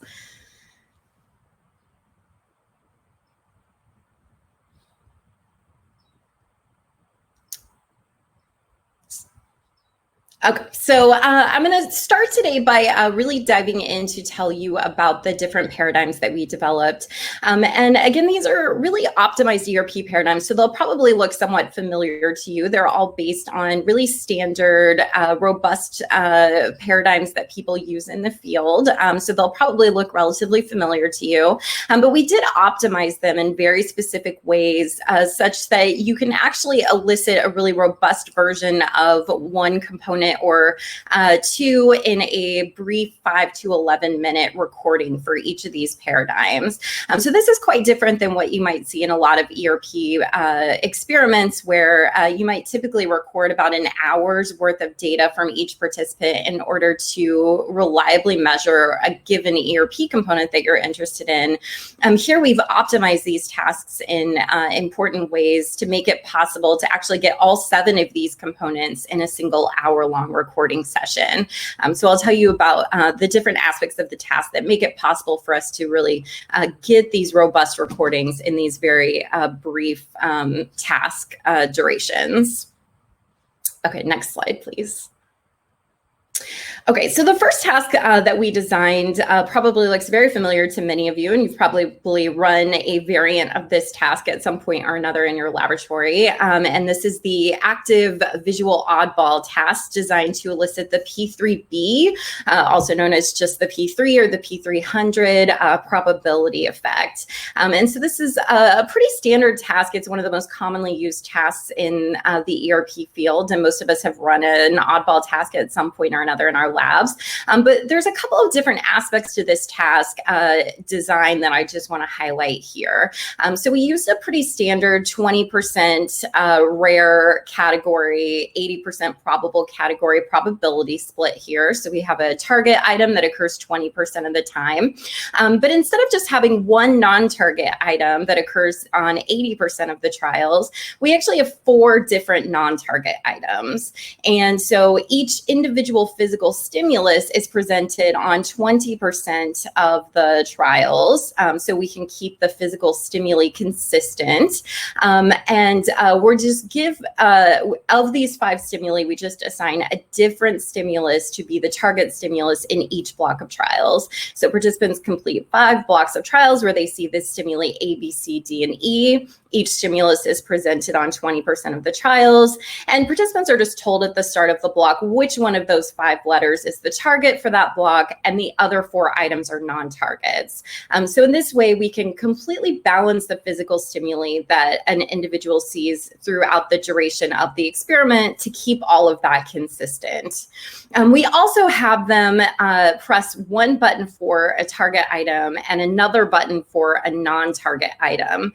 And this is another variant on the oddball task. So in many cases, you'll see participants just respond to the target item, but that creates some inconsistency in motor activation across trials. So here we actually have participants respond both to targets and to non-target stimuli.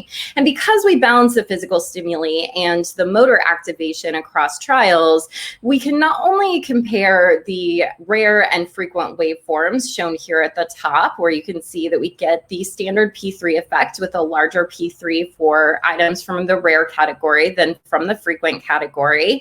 We can also isolate that probability effect by creating a rare minus frequent difference waveform, where we simply subtract the frequent waveform from the rare waveform to isolate that probability effect. And that's what's shown here at the bottom in red. And you'll see with all of these tasks that I'm telling you about that they're all designed in this way, where we can take advantage of this difference wave procedure to really isolate the process of interest that we have. Okay, next slide, please. So this next task is another oddball task, but this one is a passive auditory oddball task designed to elicit the mismatch negativity. So again, we have a frequent stimulus that occurs on 80% of the time and a rare stimulus that occurs 20% of the time. But in this case, these are auditory tones that are presented at a very fast rate, and participants are instructed to ignore the tones. And so we're just trying to elicit that passive response that we see to the difference in response to the standard versus deviant stimulus. In this case, this experiment uses 1,000 hertz pure tones, and the standard is presented at 80 decibels, and the deviant is presented at 70 decibels. So this is a deviant version of a mismatch negativity experiment. And a couple of aspects of this task. So we made the deviant always less intense than the standard, and this was on purpose to ensure that when we get that larger response to the deviant stimulus, that it's because it's a mismatch detection and not because that stimulus just happens to be louder. So the deviant is always less intense than the standard for that reason.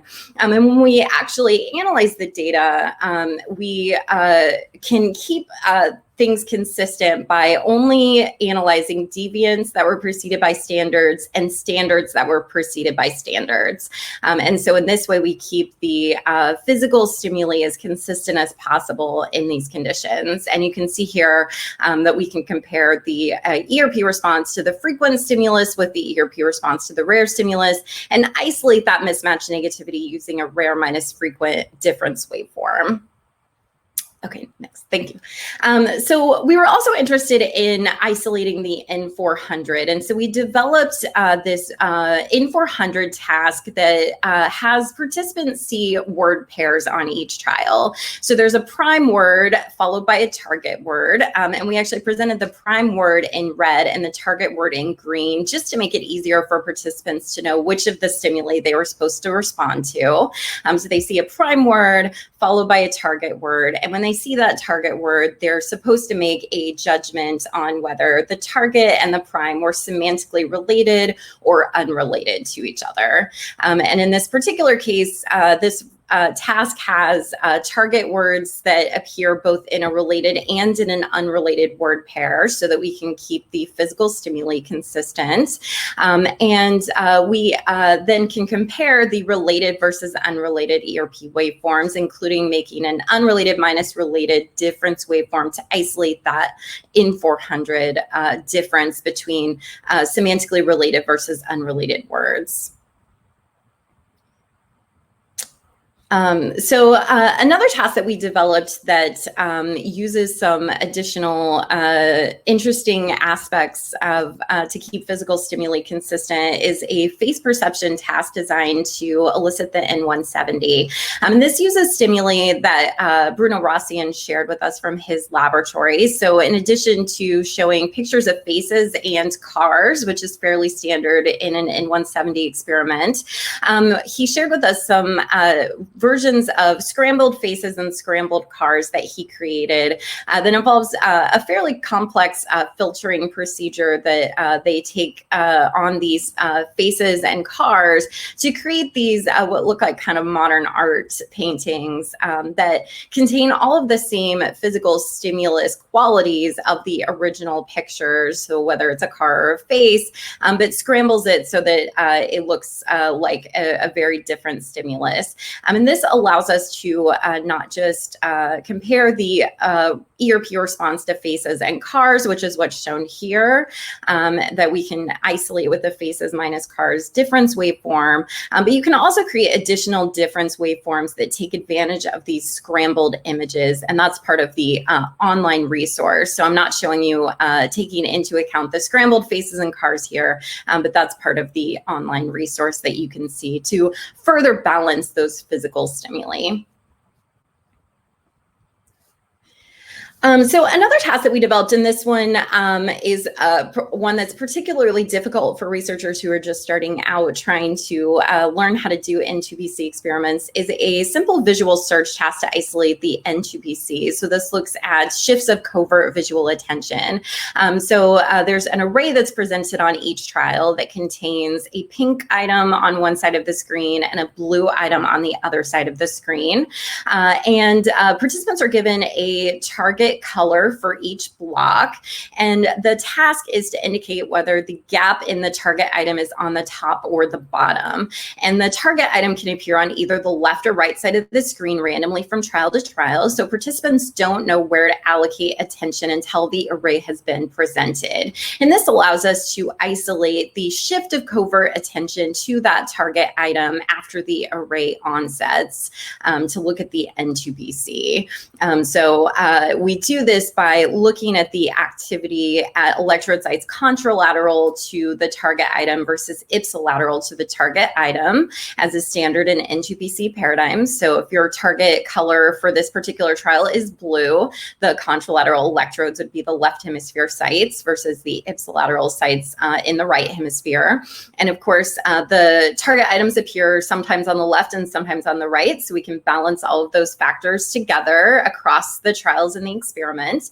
And we can isolate the N2PC by looking at the difference in activity contralateral minus ipsilateral to the target item.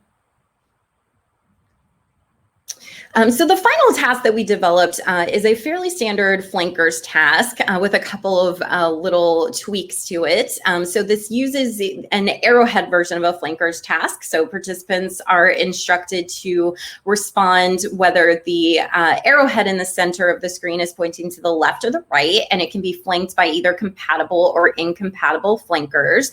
And so we designed this particular version of the flankers in order to be able to elicit both the error-related negativity, ERN, which is the most common component you might associate with the flankers task, but also to be able to elicit the lateralized readiness potential, or LRP. And so we did that by having participants press a button with the left hand when the arrowhead points to the left, and a button with the right hand when the arrowhead points to the right.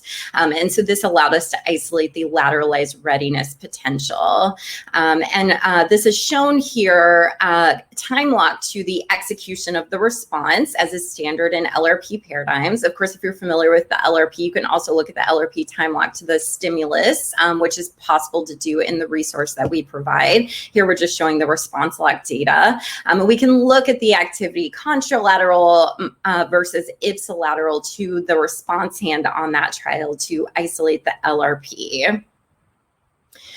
So of course, with this task, we can also look at trials where participants made correct responses versus incorrect responses to isolate the error-related negativity, or ERN. And in this case, we're collapsing across whether it was a compatible or incompatible flankers trial and whether they made a left or right hand button press, because those don't matter for the error-related negativity. And here we're just comparing the activity for the incorrect response trials relative to the correct response trials. And in order to ensure that we have enough error trials from each participant to look at an ERN, we provide block by block feedback in this version of the flankers task to indicate whether participants should speed up if they're not making enough errors, or slow down a little bit if they start showing too many errors in a block of trials. So by providing that block by block feedback, we can ensure that we get the correct number of error trials in order to adequately look at the ERN. So those are the 6 ERP core paradigms. And as I mentioned, each paradigm is really optimized so that you can produce these really robust results that I was showing you in a very brief recording. So each of these tasks, the data sets that I showed you, are just from 5 to 11 minutes worth of recording time for each task. And in order to make it possible to share these paradigms with other researchers, we programmed the experiment control scripts in a very specific way using degrees of visual angle so that you can very easily adapt these paradigms to scale the task stimuli appropriately on any lab setup.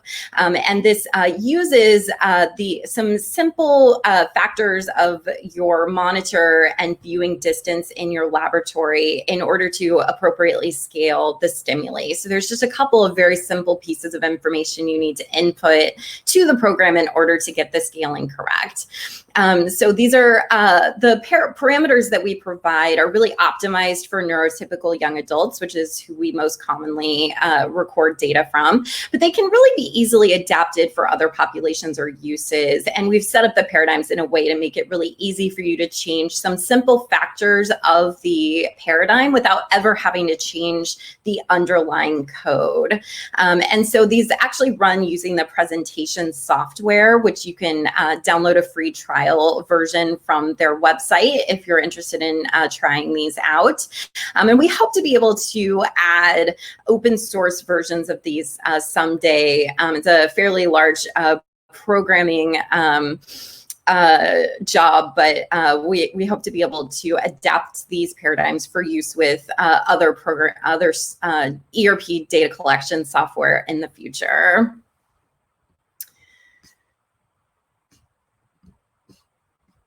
Okay, so those are the paradigms. This just shows what it looks like to actually change those task parameters and how simple it is to do that. So if you go to the next slide, essentially there's these parameters and you just have to click on them and you can type in the new value that corresponds to your monitor size. And that's also how you change the other task parameters. So if you want to change anything else about the experiment, such as the number of trials, if you want to run twice as many trials as we did, you can essentially change them all using this parameters feature and presentation without ever having to go in and modify the actual code. So this makes it really easy to adapt these paradigms for other uses. So we also provide a fairly comprehensive data set, and I'm not going to go into all of these details right now because I'm sure we're short on time, but we provide a whole range of information as part of the online resource so that you can really use this as a teaching tool if you're trying to teach other people in your lab how to analyze ERP data, if you're trying to learn about things like individual differences in participant ERPs. We have a lot of different aspects of the resource that make it really easy for you to kind of dive into the data set and use it in interesting ways. And of course, you can take our existing data and reanalyze it if you have other procedures that you want to try out or new analytic techniques that you're developing that you need sort of a resource that you can test those out on.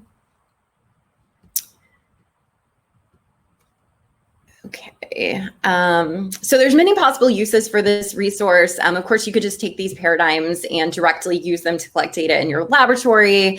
You can use some of our different metrics to compare your data quality with ours. And of course, you can use our core files and analysis scripts to learn how to process data using EEG Lab and ERP Lab toolboxes as well. And then we provide a number of different components in the resource for each of these components, a number of different metrics that you can see as part of the paper that we put together, and then also as part of the online resource. Could you just go skip ahead to the last slide for me? Oh, great. So you can find all of these resources that I've mentioned on our erpinfo.org website, which will navigate you to the OSF and to all of these other different features that I've been mentioning. We have a number of other resources available on erpinfo.org as well if you're interested in checking any of those out. We also have a blog that we have there where we blog about different things related to ERPs and EEG research. All right, thank you.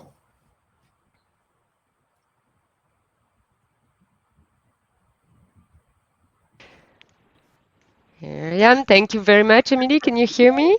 Yes. Okay. Thank you for this great presentation. So we're running a little late. I'm going to invite the other speakers so we can discuss all together, and I'm going to bring some of the people from the audience who asked questions. We are now 175 people in the room, and let me invite back Katia, Giovanni, and John. Hi, John. Hello. Oui. So,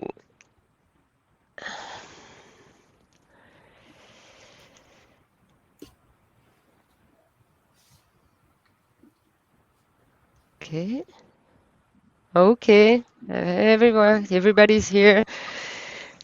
Well, thank you again for all the amazing talks. So let me take some of the questions we have. We were running a little late, and I didn't have the opportunity to ask myself a question to Katia. So Katia, again, thank you. So you presented this nice setup, the way you are saving the data, your environment for formatting the data and saving them for research purpose. My question is about that specific aspect. I was wondering if you had any semi-automatic or automatic processes that you are using, running on this data. You mean to analyze or to? For instance, for correcting, so for research purpose, you may not be interested by, for instance, spikes or seizures. Do you have any tools to reject them from the data that you're going to use for cognitive research projects? We don't have. We don't have that. We are still looking at. Yeah. Is it something you plan to? So there are more people try. So we have in the team Stephen Wichmarsh, who he is trying to automatize spike detection, but because he wants to analyze them. Okay. On the contrary, because he wants to yes. She wants to focus on spike detection. But no, I'm really thinking about doing something for helping researchers to classify between physiological and pathological activity within the cognition task. I don't know yet exactly how to do that. But it takes a lot of time. We need a clinician also to check with us. Okay, thank you very much. Maybe John, you want to say a few words on the spike on the pre-processing, I would call that for MEG research or MEG. Yeah, we've gotten a lot of pushback usually from trying to automate spike detection for MEG data because it is only 1 hour. So generally the MDs and the fellows would prefer to just manually go through the data looking for whatever they consider to be abnormal. I do agree, though, that spike detection, when you're looking at, say, invasive recordings that span days or EEG scalp recordings that span days would be good, but the routine still being offered out there just show it's a difficult problem. So it still tends to be a manual process, and what you want to provide the technicians particularly are good annotation tools to quickly mark and move on so that then someone can come along later and carefully analyze each type of spike. So far, it's defied easy solution. Mm-hmm. Well, thank you, John. I'm watching this conversation you had on this question about can MEG be used in infants? So I see that you already had quite an extensive exchange with included people, a citation to a paper there as well. So that's great. Thank you so much. But I will take that opportunity to jump to Giovanni. Giovanni, thank you for this amazing presentation with the babies. It was very clear. you mentioned a semi-automatic sleep stage detection algorithm. Can you develop on that a little bit? Yeah, as far as I know, there are no available commercial systems to do that, but you can use custom functions on MATLAB to offline categorize sleep state and then arrange separately trials according to EEG parameters. Maybe there are you can use, for example, the oscillatory parameters such as the amplitude or the presence of in the case of, for example, preterm babies, the flat activity that is called intersensory activity between spikes. So there are many different grapho elements that one can use to discern between sleep states. But it's no, I don't know if there are really already ready systems to do this. Yeah. So let me ask. So one of the questions that was asked, let me try to invite Mariela Paul on screen so she can ask the question. This is a question for Giovanni again. Let me see. Hopefully that works. Invite on screen. Maybe Mariela Paul. Well, otherwise, I will just ask the question for Mariela. How? Oh, there we go. Hi, Mariela. Hi. Giovanni actually already answered, but maybe some of the other panelists want to add to it. So Giovanni was talking about kind of balancing the number of trials with the number of participants, and I was just wondering if you have experience also in choosing the number of trials in power analysis, because as far as I know, mostly sample sizes are just taken into account there, but not the number of trials, which should also play a role. Well, it's a very important aspect because it's very difficult to plan an a priori number of trials because you should know the effect size, what you are going to see, you are going to find. So in some cases, it's quite easy if you use classic codeball tasks with infants, but with new kind of experiments, not always it's possible to pre-plan an effect size. So usually what you do is that to refer to previous literature according for the sample size, so to adjust your sample size to the already found findings. Or the better is the best solution, in my opinion, is just to collect trials from a large number of participants to have a very big sample size, because this can somehow balance the possible low quality of some single subject data that can be clean, but you can find a very big effect. So it's a trade-off, actually. So I hope I answered your question. Yeah, great. Thank you. Thank you very much. Let me take.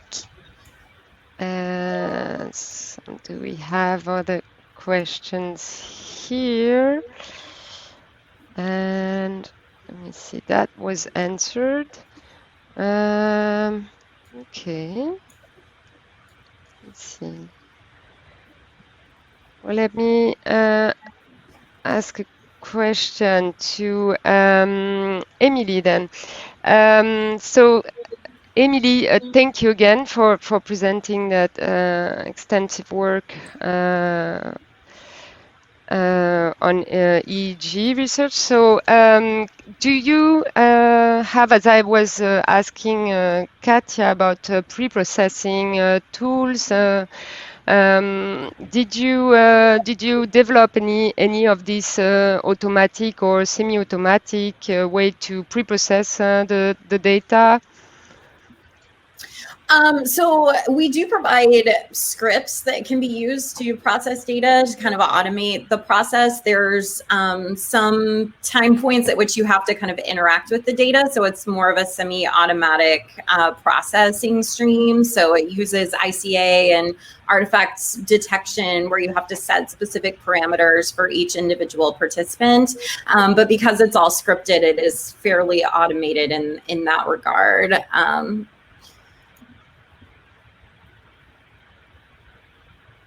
Okay. And okay. So let me see.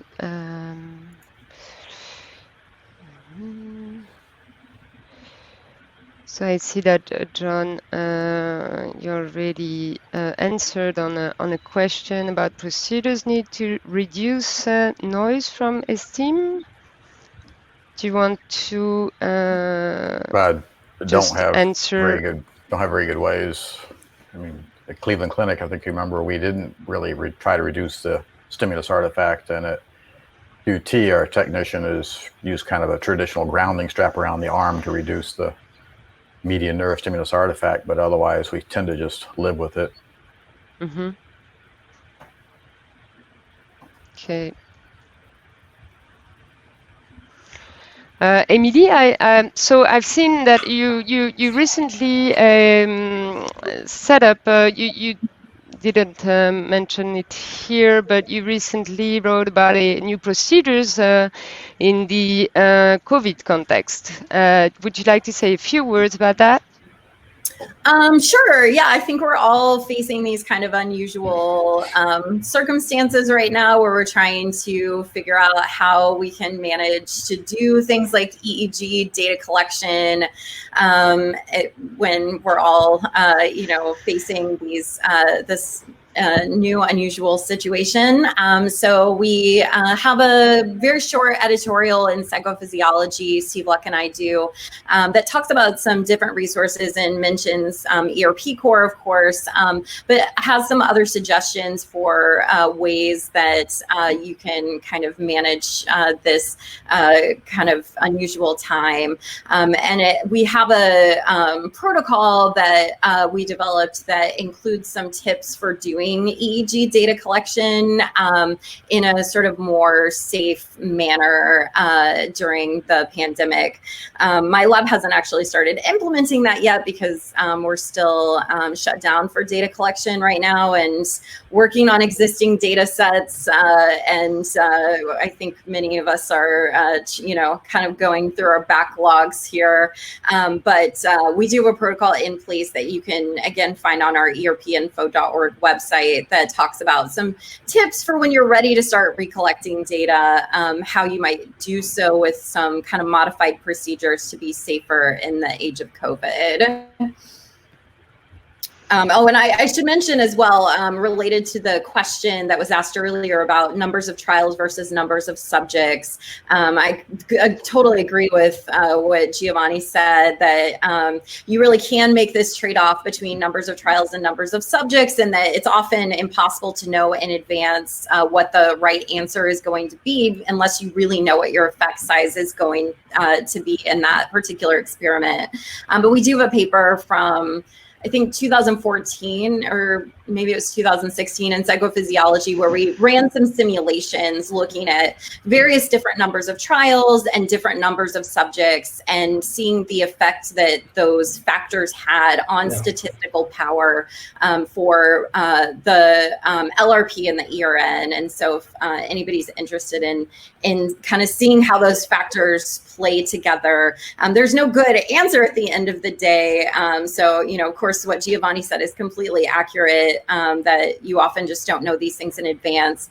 But we at least show some of the different factors at play and run some simulations to show kind of what the better trade-offs may be in terms of doing a between subjects design versus a within subjects design as well.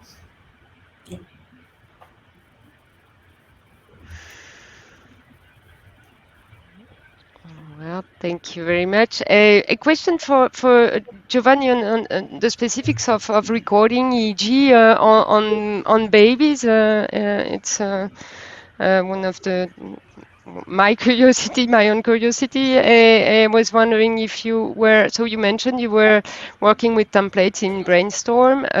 It must be some very specific head models. Do you model the fontanelles, these hold on the head of the babies? How does it work? Can you say a few words on that? Yeah, as far as I know, it should be modelized.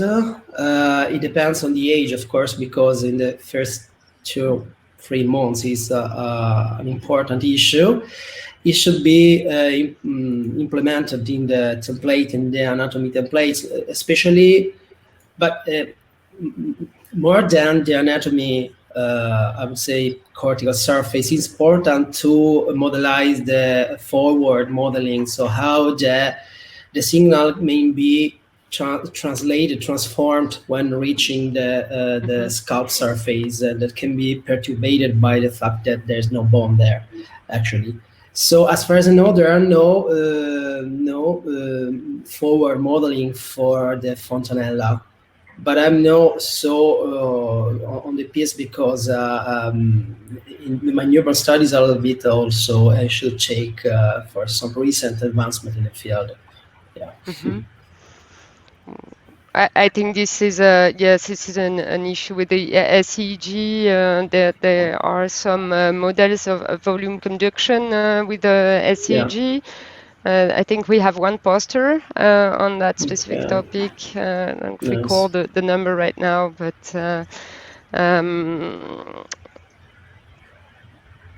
I'm reading Robert mentioning an interesting resource on head model. And here, and let's see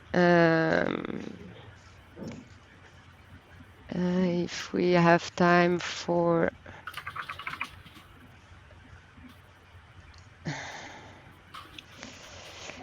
is this another, would it be possible to get the slides? Yes, it will.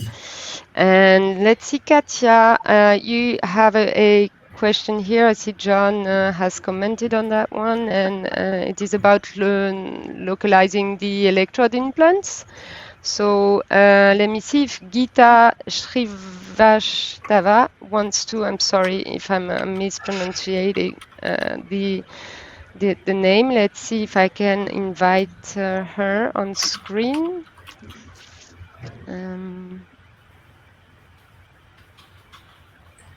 Otherwise, I will just ask the question myself. How do you identify location of the electrode implant?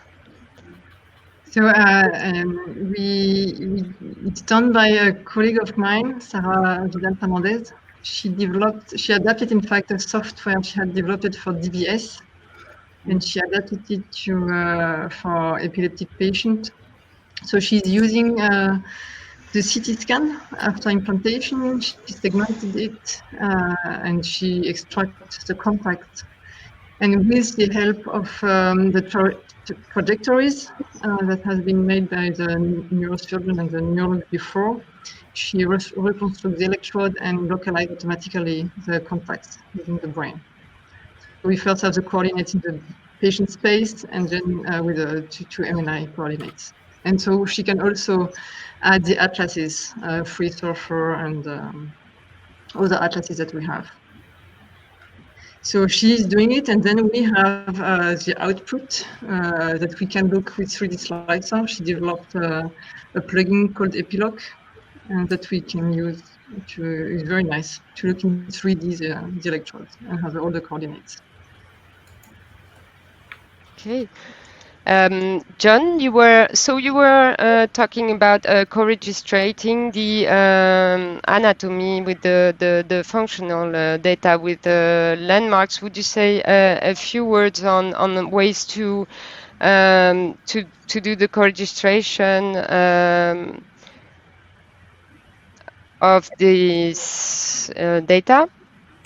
You're talking about of the CT to the MRI or of the isotrack data to the... Yes, I was trying to jump to MEG data now from SEEG to MEG. So I was referring to the polymers.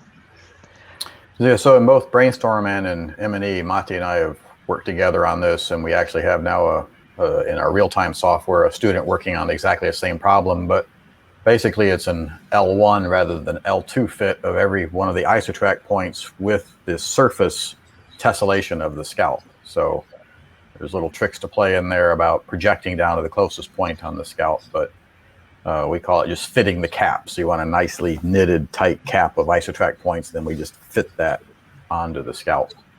So it works pretty well as an automatic routine in our software packages. The vendor software is tedious, requires kind of an art at registering the patient's MRI to the isotrack data.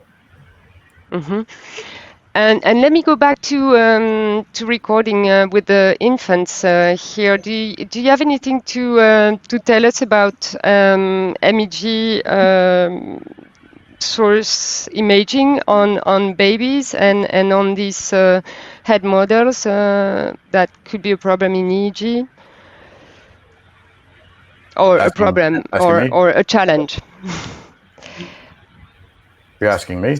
Yes, John. Yeah. So for MEG, I mean, we just care about the head shape. We don't really worry about skull conductivity. And I cited a paper in the question and answers where we looked at the diagnostic yield of infants in the adult MEG array. Particularly our Japanese colleagues were being told they couldn't run infants because the array was too big. And one of our fellows showed, no, we actually routinely run infants just fine.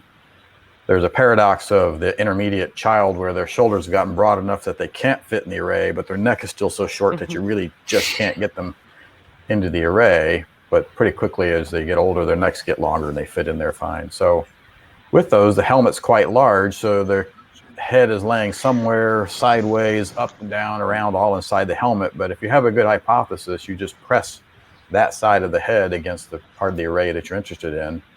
And our fellows, indeed, when they don't have a good hypothesis of laterality, after about 30 minutes, they go in and quietly shift the child over the other way because they're usually sleeping, put the pad on the other side just to get both hemispheres of the head close to the array. So we still get whole head array, and we get actually sensors quite close to the infant or child scalp. The MEG modeling is straightforward. EEG source modeling in clinical practice, we just have not done much in clinical practice. We use the EEG waveforms and do standard sensor level brain mapping to correspond then to the actual source localization of MEG data. Okay, well, thank you very much. So if we don't have any other question, I'm looking at the clock right now. It is 4:20. And so let me just ask that last question to all of you. Someone is asking some introductory material to recommend on GAIN EEG. I'll ask the same for MEG. So if you would be kind enough to maybe send us some material in either in the chat or in the ask a question, and I think we will end with that. Thank you very much to all of you, and now